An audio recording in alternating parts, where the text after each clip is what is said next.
Shalom. Saudara kekasih, sangat-sangat bersyukur mempunyai kesempatan untuk menyembah Tuhan dengan saudara-saudari seiman. Izinkan saya, bolehkah saya turun dari mimbar?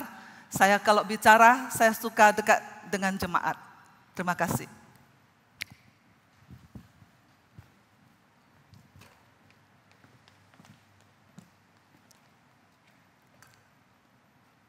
Thank you.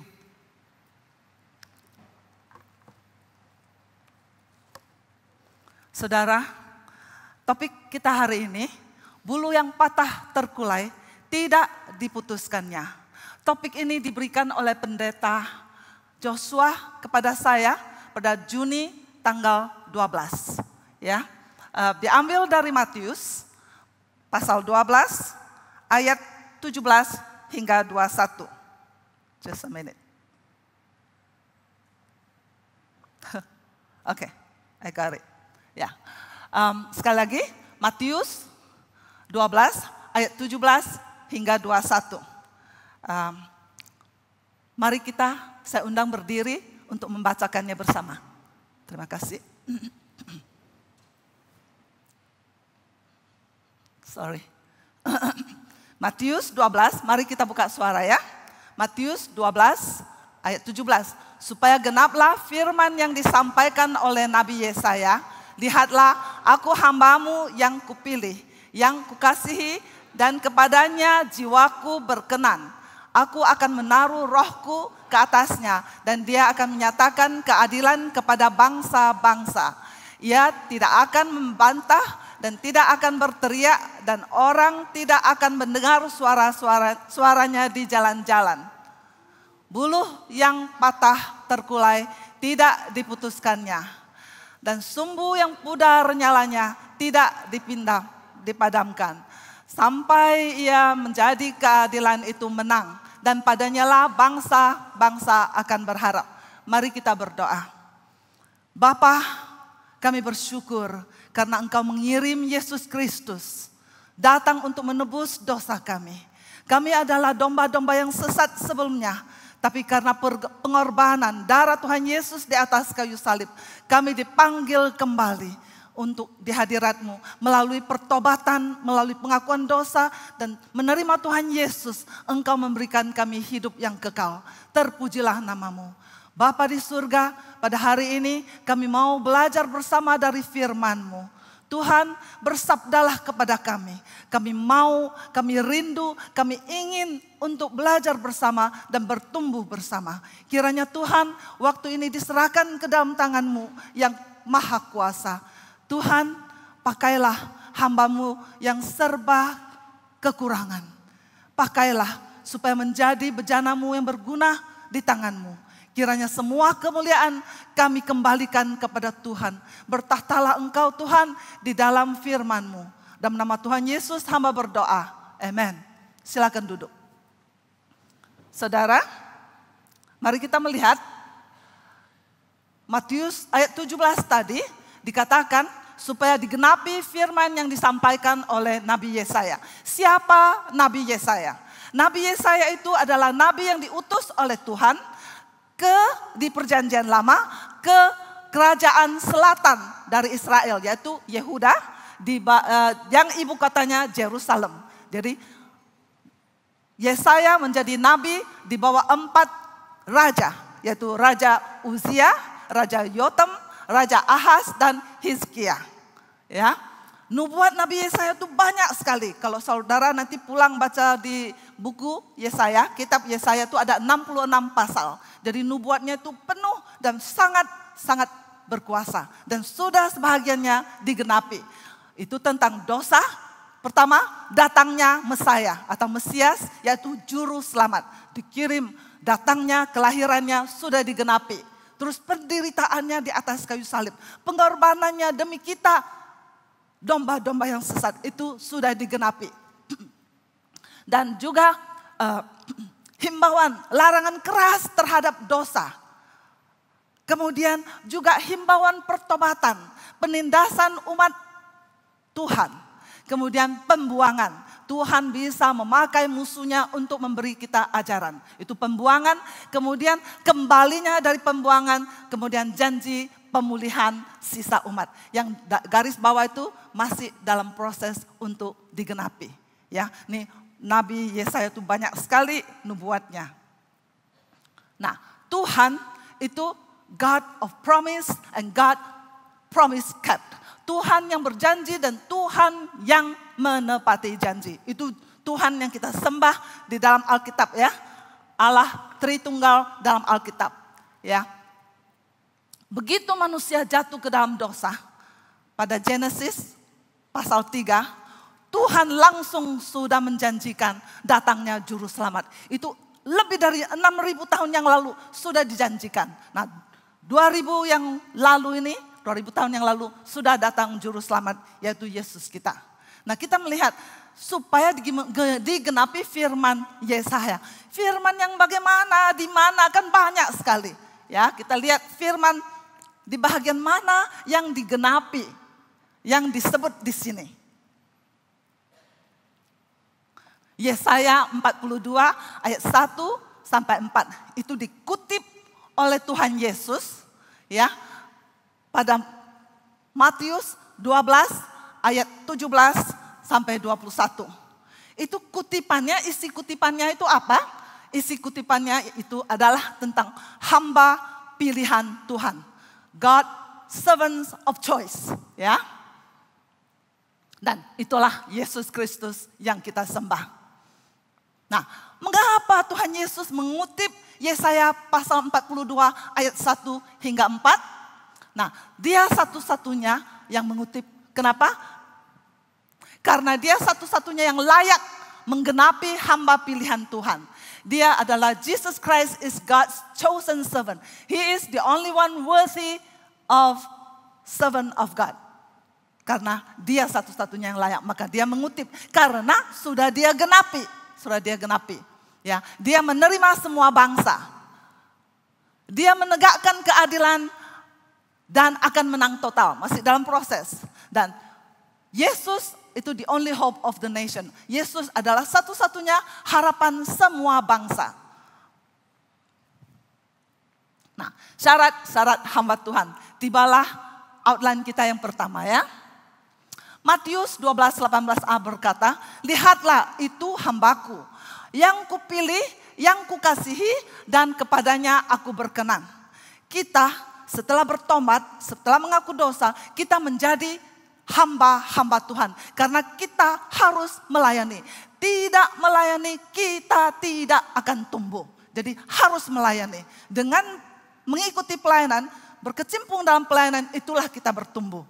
Karena di dalam pelayanan banyak sekali peperangan rohani, kita itu harus bersandar kepada Tuhan. Kita harus minta kuasa dari Tuhan. Karena di dalam peperangan itu banyak sekali pencobaan. Kita tidak bisa tidak bersandar kepada Tuhan. Di dalam pelayanan kita juga sering ada gesekan, ya kan? Ada cekcoknya, ya kan? Terus aduh pendapatnya berbeda, hatinya itu menjadi kecil, tersinggung, tersungging, semuanya terjadi. Jadi kita perlu pelayanan. Tidak ada pelayanan tidak bisa bertumbuh karena kita tidak belajar mengandalkan Tuhan, bersandarkan kepada Tuhan. Ya, jadi kita semuanya itu hamba-hamba Tuhan. The moment you believe, you serve God. Ya.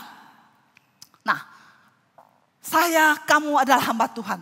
Saya tahu saya dipilih Tuhan, ya kan? Hamba pilihan. Saya tahu saya dikasihi Tuhan. Nah, yang ini. Berkenan kepada Allah Bapa. Itu yang saya masih belajar. Ya. Am I pleasing God? Apakah saya berkenan kepada Tuhan? Apakah saya menyenangkan Tuhan? Apakah pikiran saya? Apakah perkataan saya? Apakah tindak tanduk saya? Apakah sikap saya? My attitude, does it please God? Ya kan? Saya setiap hari bertanya, berkali-kali bertanya, Tuhan bagaimana saya? Apakah saya menyenangkan Engkau? Apakah saya berkenan kepadamu? Saya terus belajar. Mari kita terus belajar, ya. Jangan putus asa. Nah, Matius 12:18 berkata, aku akan menaruh rohku ke atasnya. Menaruh rohku ke atasnya itu berarti roh Tuhan Allah, ya, Roh Kudus masuk ke dalam dirinya, ya, masuk ke dalam Tuhan Yesus, dan juga Roh Kudus masuk ke dalam tubuh kita, ya, masuk di dalam hati kita. Jadi memiliki Roh Allah Bapa, itu Roh Kudus itu bertentangan. Itu tanda pertentangan, ya, bukan mata yang sipit, ya, mata yang kedip, ya. Itu bertentangan dengan itu Galatia 5:19-21. Nanti pulang ke rumah tolong dibaca, ya. Nah, itu bertentangan dengan hawa nafsu dunia. Nah, dan ia akan menyatakan keadilan kepada bangsa-bangsa. Yesus Kristus hamba pilihan Tuhan, the only one yang layak, karena dia menyatakan keadilan kepada bangsa-bangsa. Not only one, not only the Jewish people. Bukan orang Israel saja, tapi kepada semua bangsa. Ya, menyatakan keadilan to all, not only to one nation. Kemudian menggenapi misi Allah Bapa dengan taat, setia, and humility. Dengan rendah hati. Dan di dalam Alkitab, Filipi pasal 2, mulai dari ayat 5 disebut rendah diri. Bukan rendah diri kayak manusia. Statusnya yang begitu tinggi itu direndahkan. Allah, anak Allah, Tuhan. Statusnya begitu tinggi itu direndahkan. Maka disebut rendah diri. Bukan rendah diri seperti kita manusia. Bukan. Ya. Kemudian karakter hamba pilihan. Ini outline saya kedua, ya. Dari Yesaya 11 ayat 1-5, baca nanti waktu setelah pulang ke rumah, ya. The Lord's Spirit is in him. Jadi Roh Kudus, Roh Tuhan Allah Bapa itu ada di dalam dia. Ada di dalam Tuhan Yesus. Dan seharusnya juga ada di dalam diri kita. Ya. Nah, berhikmat dan berpengertian. Ya. Membimbing, berkekuatan, peduli and compassionate. Peduli dan punya belas kasihan. Bahasa Inggrisnya membimbing itu counsel and might. Berarti dia membimbing dan berkekuatan. Setia dan takut akan Tuhan. Nah, kita perlu juga setia dan takut akan Tuhan di dalam pelayanan kita, di dalam hidup kita sehari-hari. Nah, yang lemah dan yang rendah hati, yang lemah dan yang rendah hati dibela. Ya, berarti itu dengan kebenaran dan keadilan itu gentle and patient. Itu Tuhan Yesus itu lemah lembut dan panjang sabarnya. Panjang sabarnya dengan saya. Karena saya selalu berbuat salah. Karena saya selalu banyak kelemahan. Tuhan Yesus itu panjang sabarnya. Ya. Nah, ini nilai-nilai surgawi. Ya. Nah, layanilah sesama kita yang sedang terpuruk. Terpuruk itu down, ya. Bisa down in any situation. Financial, emotional. Bisa itu down. Bisa itu kayak tenggelam di tempat-tempat tertentu di dalam hidup kita. Jadi kita layani dengan lembah lembut. Layani dengan compassion. Layani dengan belas kasihan. Kita layani dengan penuh pengertian. Sabar, tulus dan atentif. Penuh perhatian. Dan dengan kebijaksanaan, kebenaran dan keadilan. Takut akan Tuhan. Itu pokoknya, ya. Nah, ayat 19, dia tidak akan berbantah dan tidak akan berteriak. Dan orang tidak akan mendengar suara-suaranya di jalan. Ini apa artinya? Artinya Tuhan Yesus menghindari pertikaian dan argumen di depan umum. Dia tuh melayani dengan senyap. Ya. Kemudian pendekatannya itu bersifat damai dan non-confrontative. Dia tuh nggak confront. Ya. Itu Tuhan Yesus kita. Jadi Tuhan Yesus adalah hamba yang sangat rendah hati. Dia melayani tanpa publikasi diri. Ya, melayani tanpa promosi diri. Jadi Tuhan Yesus itu tidak caper. Tidak cari perhatian. Tidak sama sekali. Tidak gihor. Ya, Tuhan Yesus tidak gila hormat. Ya, tidak gila kuasa. Tidak sama sekali. Tuhan Yesus tidak gipeng, gila pengaruh, tidak. Jadi kalau kita di dalam pelayanan, tidak pelaknya dikasih sedikit jabatan, ya. Jadi jangan dipakai itu, ingatlah Tuhan Yesus, ya, ingatlah Tuhan Yesus. Nah, kalau saya mengingat Tuhan Yesus, yang saya ingat itu dia mencuci kaki. Itu saya punya image tentang hamba, ya. Jesus Christ my Lord, the humble servant. Itu benar-benar hamba yang rendah hati, ya, dan rendah diri juga karena statusnya diturunkan begitu rendah. Nah, sampailah kita punya topik hari ini. Buluh yang patah terkulai tidak diputuskannya, ya. Buluh sangat cepat patah bila ditiup angin kencang dan sangat mudah terlipat, ya, bila ditekan. Kita itu semua ada kalanya seperti buluh yang sangat cepat patah kalau diterpa oleh badai kehidupan, ya. Kita juga sangat cepat bruised, ya, memar, ya, hatinya memar kalau terdapat tekanan hidup. Ya, kita itu persis sering sekali seperti buluh yang patah ini. Nah, Tuhan Yesus mengerti dan menguatkan, ya.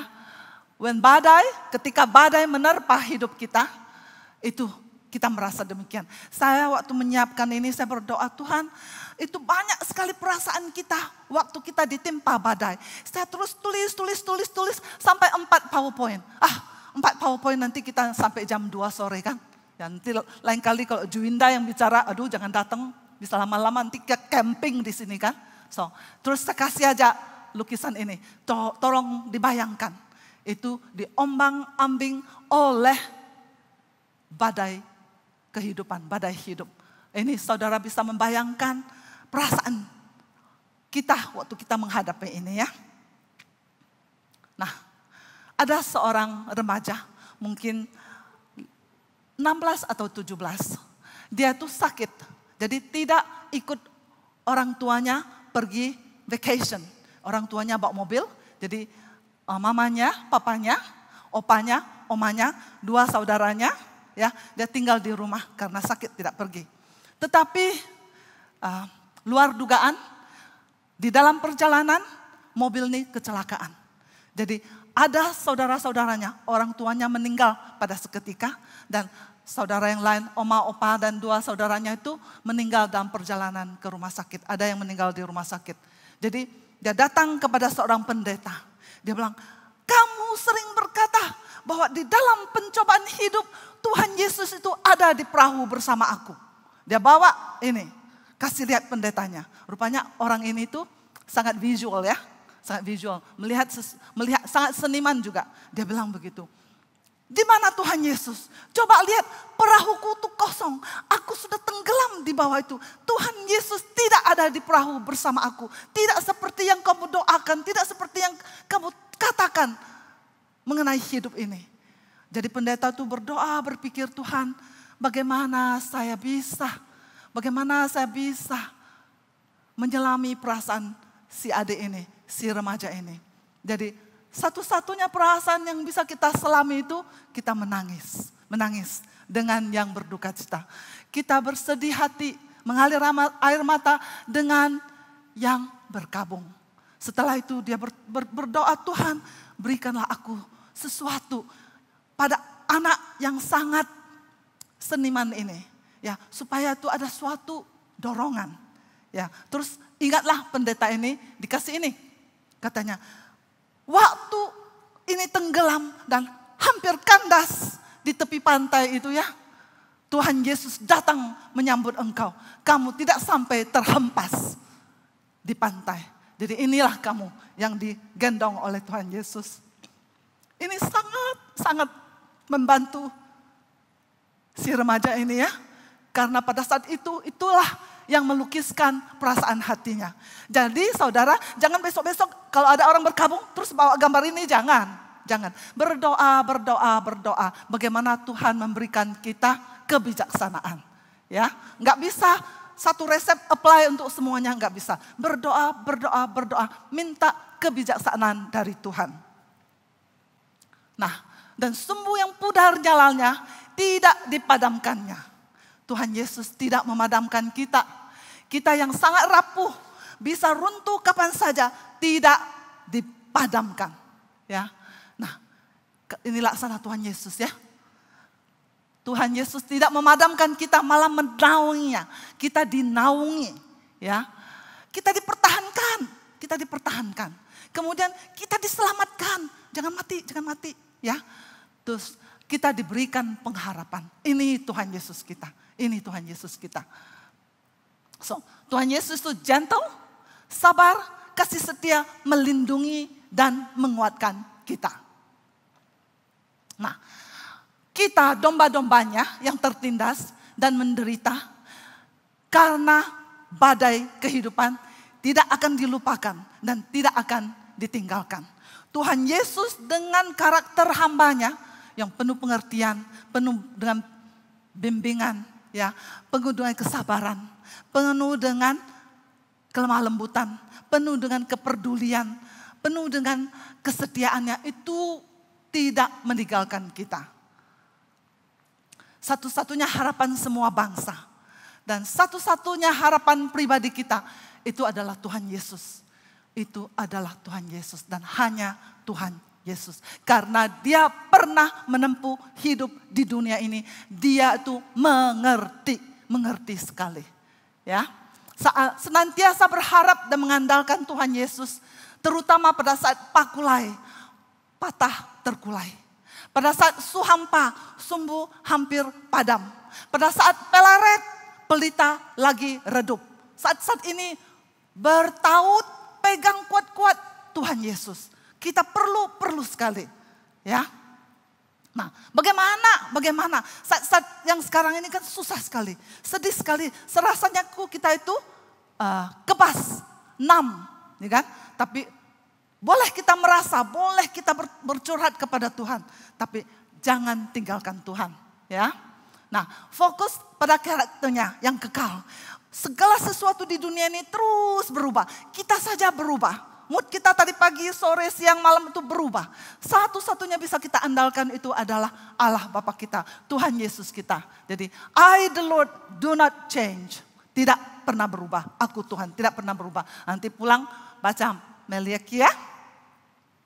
Nah, sorry. Nah, hold on. Pegang kuat-kuat. Hold on kepada janjinya setiap saat.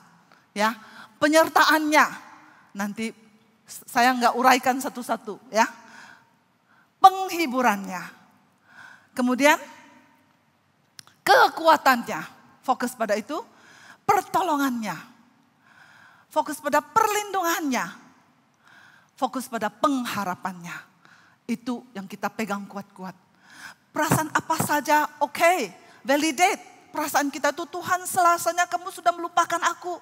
Tuhan serasanya kamu itu sudah tidak menghirau aku. Aku tidak digubris. Oke, boleh berasa, boleh merasakan apa saja. Tapi ingat, janji Tuhan itu yang kita andalkan. Karena perasaan kita itu nggak bisa diandalkan. Boleh merasa, boleh curhat kepada Tuhan. Kasih tahu Tuhan, aku ini sangat menyendiri. Tuhan, aku ini sangat pilu. Tuhan, aku ini sangat sepi, kesepian. Aku ditinggalkan, aku diasingkan, aku dikucilkan. Aku diterlupakan. Aku merasa tidak berarti, tidak berharga. Aku merasa itu semuanya gelap gulita. Curhat, silakan curhat. Tidak curhat saja, Tuhan tahu perasaan kita. Kalau kita curhat tuh, wah, Tuhan terima kasih, Tuhan dengar, ya kan? Kita jadinya plong kan, udah curhat sama Tuhan. Nah, berdoa dan taat, obey, pray and obey. Berdoa, kita butuh doa. Ya, berdoa sendirian, berdoa sesama nanti ya. Nah, taat, ya, taat kepada Tuhan. Nah, God's way and my way. My way seharusnya di bawah God's way. God's way harusnya di atas kan. My way. Karena Tuhan tahu semuanya. Kita maunya aku gak peduli lagi Tuhan. Aku begitu saleh. Begitu setia kepada Tuhan. Tapi coba lihat apa yang terjadi dalam hidup aku. Biar aku pilih my own way. Please do not choose your own way. We need God's way. Ya. Karena kenapa? Nah, God's way itu ada exitnya. Your way, my way itu nggak ada, no exit. Tuh kayak orang Israel, Bani Israel di padang belantara itu 40 tahun. Because they were using their own way. Jadi don't depend on your own way. Depend on God because God's way bring you an exit. Ya. Nah, bertahan. Apakah saudara bertahan demikian? Tidak, itu wrong. Tidak bertahan sendiri. Bertahan dengan tesim, teman seiman. Perlu teman seiman, tesim. Itu penting sekali. Ya, jadi berdoa bersama. Doa menguatkan kita. Ya, pelukan membuat kita suatu kelegaan, suatu kebersamaan. Ya, kadang-kadang kata-kata tidak bisa menggambarkan perasaan kita. Jadi kita peluk orang itu, ya kan? Nanti saya kasih tahu, saya sebutkan lebih banyak ya. Nah, nangislah bersama, ya. Support bersama. Kita butuh satu sama lain, sangat butuh, ya. Nah, tumbuh, kita bertumbuh. Nah, saudara ini pohon anggur. Saudara kan jarang melihat pohon anggur yang demikian, bukan? Biasanya begini, terus ada itunya, ada kawat-kawatnya. Pohon anggur di daerah pegunungan yang tinggi dan sangat kencang anginnya, mereka melilit begitu. Nah, itu seperti kita. Hidup di dunia ini penuh dengan badai. Jadi kita saling merangkul. Jangan berdiri sendirian. Itu bahaya. Itu kita nggak mampu. Kita saling merangkul. Baru kita bisa bertumbuh. Baru kita bisa berbuah nanti. Ya. Nah, melayani kita yang pakulai, yang patah terkulai, melayani kita yang suhampa, sumbunya hampir padam, dan melayani kita yang pelaret, yang pelitanya lagi redup. Ya, pertama, berdoa. Ya, mohon hikmat dari Tuhan. Sebelum pergi berdoa, setelah sampai berdoa. Berdoa di dalam hati, mulutnya jangan kumap kamit dan nanti dikira mantra-mantra. Enggak usah, berdoa di dalam hati. Ya, kita lagi visit orang yang berduka, orang yang berkabung, orang yang patah hati, orang yang bangkrut di dalam bisnis. Kita berdoa di dalam hati. Ya, jangan melihat orangnya terus berdoanya nanti orang kira ada apa aku ini, ada salah apa gitu. Just be wise ya. Kita bijaksana ya. Berdoanya enggak usah kumap kamit, berdoa di dalam hati. Berdoanya jangan terus dilihat matanya nanti orang jadi takut. Ya kan? Kita berdoa ya. Minta Tuhan kasih kebijaksanaan. Tuhan itu luar biasa. Dia bisa dan sanggup. Ya. Nah, tidak mengandalkan diri sendiri. Jangan bilang, aduh aku ini kepala pembesukan gereja metodis seluruh Indonesia. Aku kepalanya. Kalau aku membesuk ya, wah aku banyak pengalaman. Jangan, you never have enough experience to face somebody else crisis. Kita tidak pernah cukup pengalaman untuk menghadapi krisis hidup orang lain. Tidak pernah. Jadi bersandarlah kepada Tuhan. Jangan mengandalkan pengalaman kita. Ya. Terus tidak menanyakan sejarah. Aduh ini kapan? Apa yang terjadi? Kenapa aku gak tahu? Kemarin baru lihat dia. Jangan. Orang yang berkabung itu, orang yang kehilangan itu sudah sangat susah. Ya kan? Setiap datang satu orang ditanya sejarahnya. Kasihan, ya kan? Nanti matanya terus mengalir air mata, kan jadi bengkak-bengkak. Jangan menanya sejarah, ya. Jadi jangan mengasumsi status, jangan datang seperti wartawan. Kenapa? Siapa? Ini itu cekongnya udah datang belum? Enggak usah, itu bukan urusan kita. Jangan jadi wartawan. Jangan, enggak perlu. Juga jangan jadi tukang absen. Si Pak Brandon belum datang nih. Nah, ini si Ibu Mariti ya, Mariana belum datang ini. Jangan, enggak usah jadi tukang absen. Enggak perlu. Yang perlu tuh kita fokus pada orang yang berkabung. Dengar, ya. Tidak bertanya, ya. Tidak fokus pada diri sendiri. Jadi kita bukan wartawan, kita bukan tukang absen, ya. Kita di sana untuk yang mengalami duka, yang mengalami kehilangan. Hati-hati ya. Nah, tidak menghakimi, tidak dikhotbahi, mendengar. Menghakimi misalnya begitu. Aduh, kamu kan sudah kepalanya Bible Study, PA kan? Kan tahu, nih cicinya udah pulang ke surga, kok nangis? Itu menghakimi. Tuhan Yesus saja datang ke Lazarus. Lazarus sudah meninggal 4 hari loh. Tuhan Yesus tahu persis dia akan membangkitkan Lazarus, bukan? Nah, si Maria sama si Marta itu bilang, aduh Tuhan Yesus, kalau kamu di sini, ya, aduh saudaraku tidak akan mati. Tuhan Yesus bilang, shut up. Enggak, Tuhan Yesus dengar. Ya kan? Tuhan Yesus dengar. Tuhan Yesus tahu semua, dia kan nggak bilang, aduh Maria kamu bicara dengan siapa? Aku dan Tuhan, aku kan udah tahu. Enggak. Tuhan Yesus mendengar. Tuhan Yesus mendengar. Malah Tuhan Yesus menangis dengan mereka. Kenapa? Karena di dalam kehilangan keluarga, anggota keluarga itu sangat derita. Sangat pilu. Tuhan Yesus mengerti. Tuhan Yesus mengerti. Dan Tuhan Yesus juga melihat karena dosa telah masuk ke dunia ini, maka kematian, sakit penyakit masuk ke dalam dunia ini. Jadi Tuhan Yesus itu ada empatinya, ya, ada empatinya. Bukan simpati dan empati kalau berjalan bersama bagus. Kalau simpati aja, kan kamu lihat TV ya. Aduh ini kebakaran, terus banjir. Aduh kasihan ya, sudah lihat TV? Sudah, oke, bye. Itu simpati. Tapi empati, udah lihat TV, aduh dikasih sumbangan, terus cari pakaian-pakaian yang masih bagus, yang bisa dipakai, sumbangkan. Itu empathy, 동리심. Kalau sympathy, you just watch it and then you forget. But if you have sympathy and empathy together, that will be the best. Ya, so mendengar. Ya, and appropriate physical contact if comfortable. Kita lihat orangnya itu apa? Kalau orang yang tua-tua mungkin nggak mau di-hug, kan? Ya, kita tepuk-tepuk pundaknya, kita salam tangannya. Jangan high five, jangan. High five itu untuk celebration, ya. Kita salamin, tepuk-tepuk, kita pegang-pegang tangannya. Lihat siapa dia, ya. Tuhan kasih kita kebijaksanaan, ya. Kadang satu hug itu worth than thousand of words. Ya, satu pelukan itu melebihi 1000 kata. Di dalam pelukan itu kita bisa merasakan orang ini benar-benar satu perahu dengan saya, satu boat dengan saya, satu sampan dengan saya.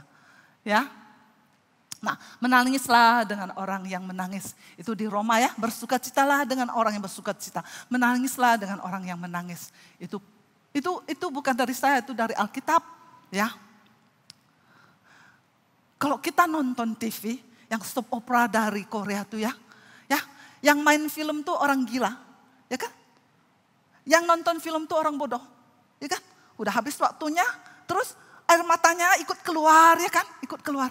Tapi kalau pergi ke tempat orang berkabung tuh nggak bisa menangis. Maksud saya mengerti saudara? Bukannya, gitu menangis lebih parah dari orang yang berkabung, bukan. I think you understand what I mean, okay? So, berkabunglah dengan orang yang berkabung, menangislah dengan orang yang menangis. Nah, tidak membandingkan dengan pengalaman pribadi ini kesalahan yang sering dilakukan. Aduh, saya mengerti, saya juga sudah pernah. No, you don't understand. Karena dia bukan kamu bukan dia. Walaupun kamu ada sekeluarga meninggal, seperti anak perempuan ini, you cannot say I understand you. No way. You are not her and you are not him. Jangan bilang, saya mengerti. No, you don't. Only Tuhan Yesus yang mengerti. Jadi kita kan sering sangat menggebu, mau menghibur seseorang. Aduh, saya sudah pernah di sana. Saya juga kehilangan. Don't say. Saya mengerti. Saya biasanya tuh, saya coba. I cannot imagine how is it feel like. Saya tidak bisa membayangkan bagaimana perasaan Anda. Biasanya saya berkata demikian. Saya tidak bisa membayangkan untuk memakai sepatu Anda dan menapak perjalanan Anda.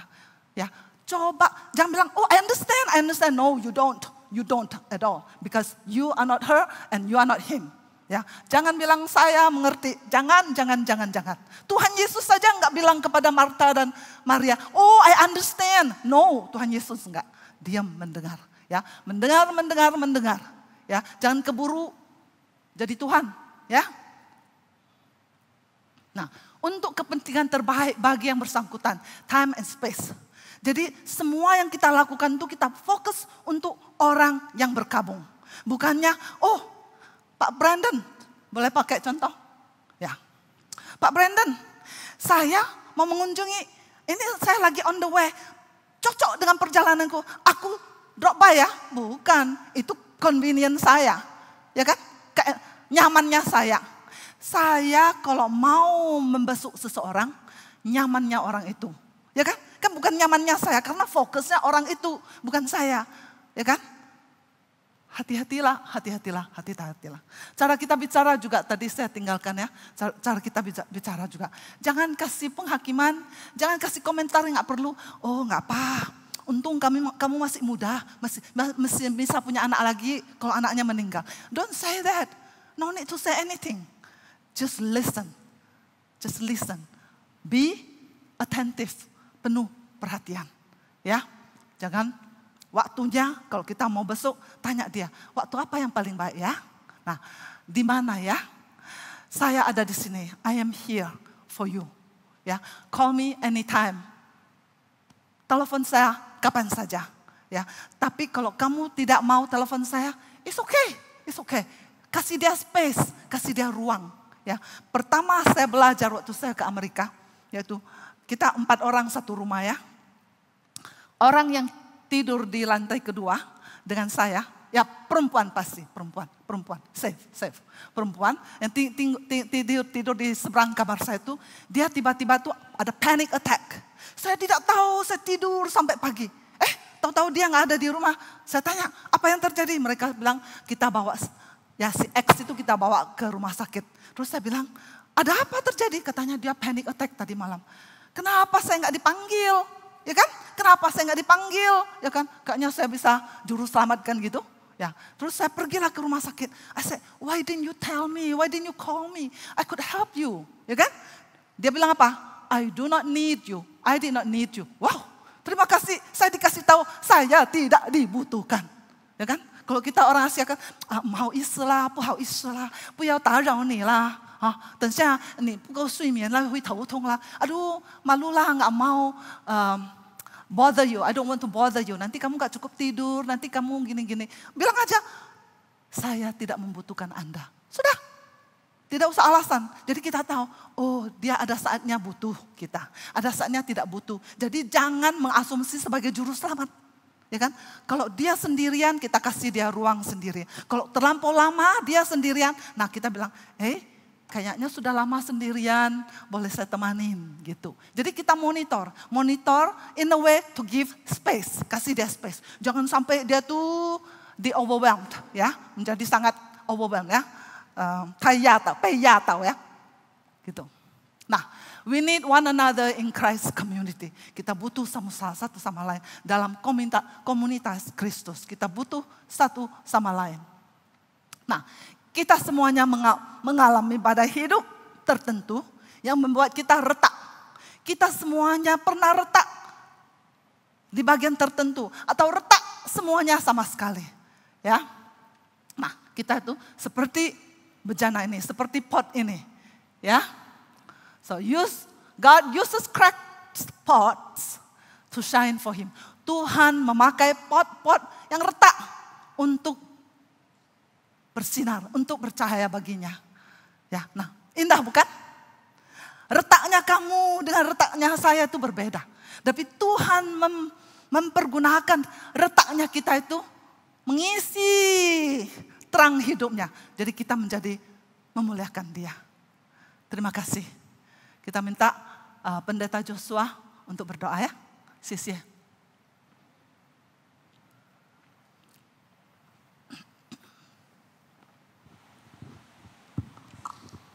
Mari kita berdoa. Kami bersyukur ya Tuhan melalui firman-Mu yang disampaikan oleh hamba-Mu, Pendeta Junida Lisa. Kami disadarkan kembali hidup di dalam dunia ini tidak lepas dari masalah, kesulitan, kesedihan, keterhilangan. Tetapi biarlah ya Tuhan kami sebagai anak-anak-Mu, kami boleh diingatkan. Kami memiliki Tuhan yang setia. Tuhan yang telah datang ke dalam dunia untuk menebus dan menyelamatkan kami dari hukuman dosa. Tuhan, biarlah firman-Mu menguatkan kami dan juga mengingatkan kami bahwa kami tidak berjalan sendiri menghadapi seluruh permasalahan hidup kami sendiri, tetapi juga bersama dengan saudara seiman, kami boleh bertumbuh bersama, memulihkan, mengalami pemulihan dari-Mu, ya Tuhan bersama-sama. Terima kasih untuk firman yang indah Tuhan materaikan dalam hati kami.